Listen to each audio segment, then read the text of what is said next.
নাটোর জেলা প্রশাসকের কার্যালয়ের ছাদ বাগানটি সবুজের সমারোহে দৃষ্টিনন্দন ও শোভাবর্ধন সহ নান্দনিকতার ছোঁয়ায় এখন পরিপূর্ণ।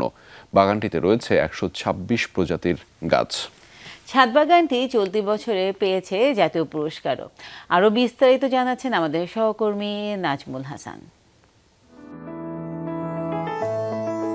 ছাদের ওপর পুরো বাগানটিকে পরিকল্পনা মতো সাজিয়ে বিভিন্ন প্রজাতির গাছ আলাদা আলাদা অবস্থানে রেখে দেওয়া হয়েছে বৈজ্ঞানিক নাম।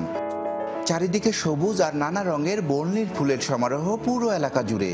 এখানেই বেড়ে উঠেছে সারি সারি সবেদা, আমড়া, কমলা, জাম্বুরা, আমলকি, আম, জামরুল সহ নানা জাতের ঔষধি গাছও।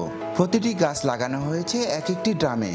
গাছে গাছে পরিপূর্ণ ছাদ বাগানটির নাম দেওয়া হয়েছে পুষ্পমঞ্জরি, যা অবসর সময়ে হয়ে উঠেছে একরাশ প্রশান্তির ছায়া।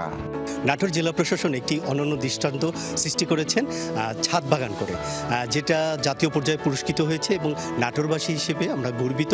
এখানে আসলে কিন্তু আপনারা দেখতে পাবেন কি ধরনের টবে কি ধরনের ফসল করা যায়। অর্থাৎ আমি বলতে চাচ্ছি বাংলাদেশের যত ধরনের ফল, ফসল, কলা, আখ, সবজি সব কিছুই লতার জাতীয় গাছ সবই কিন্তু ছাদে করা যায়। কোন গাছে পানি লাগবে, কোন গাছে জৈব সার লাগবে, কোন গাছে কি হয়েছে, এগুলো আমি সমস্ত কিছু দেখাশোনা করি। কবির কল্পনার বনলতা সেন ও কাঁচাগোল্লার শহর হিসাবে পরিচিত নাটোরকে আরও নান্দনিক হিসাবে গড়ে তুলতে জেলা প্রশাসকের কার্যালয়ের ছাদ বাগানটি অনন্য ভূমিকা রাখছে। এই বাগানটিতে রয়েছে ১২৬ প্রজাতির গাছ। বিভিন্ন প্রকার সবজি সহ জেলার প্রধান অর্থকারী ফসল আখও রয়েছে এই ছাদ বাগানে। ছাদের উপরে এমন বাগান করে দৃষ্টান্ত স্থাপন করায় চলতি বছর প্রাতিষ্ঠানিক পর্যায়ে ছাদ বাগান শ্রেণীতে প্রথম স্থান অর্জন করে জাতীয় পুরস্কার অর্জন করেছে এই বাগানটি। এতে খুশি সবাই। একটা অফিসের ছাদে যে এরকম একটা ছাদ বাগান থাকতে পারে, এটা একটা অনেক অভূতপূর্ব একটা বিষয়। এবং এই ছাদ বাগানে এসে অনেক সুন্দর সুন্দর নতুন নতুন বিভিন্ন প্রজাতির গাছের সাথে পরিচিত হতে পারলাম। এত সবুজের সমারোহ দেখলে সবারই মন জুড়িয়ে যাবে এবং এখানে আসলে ভালো লাগে। এই গাছগুলো দেখে আমি জেলা প্রশাসনকে অনেক ধন্যবাদ জানাই যে কোনো ব্যক্তি যদি এখানে আসে আশা করি তার মন ভালো হয়ে যাবে। সাবেক জেলা প্রশাসক জাফর আহমেদ, শাহিনা খাতুন, শামীম আহমেদ, অতিরিক্ত জেলা প্রশাসক নাদিম সারোয়ারের আন্তরিক প্রচেষ্টায় প্রশাসন চত্বরে সবুজ উদ্যান সৃষ্টির কাজ শুরু হয়েছিল। সর্বশেষ জেলা পরিষদের সহায়তায় এই চত্বরকে বিজ্ঞানভিত্তিক উদ্যানের রূপ দেয় বর্তমান জেলা প্রশাসনের কর্মকর্তারা। এর ফলে ছাদ বাগানটি এবার জাতীয় পুরস্কার পেয়েছে।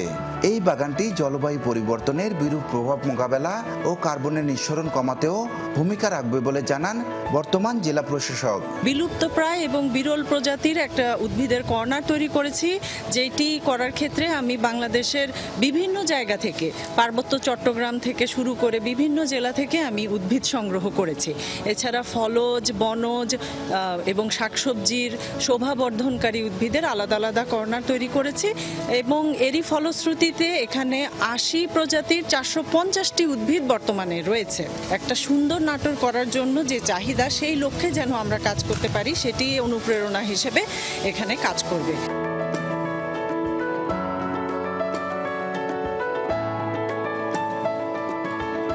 সবুজে ঘেরা ছাদ বাগানটি দৃষ্টি কেড়েছে সবার, যা পেয়েছে জাতীয় পুরস্কার। এই ছাদ বাগান দেখে অন্যরাও অনুপ্রাণিত হবে, এমনটাই প্রত্যাশা করছেন সবাই। নাজমুল হাসান, যমুনা নিউজ, নাটোর।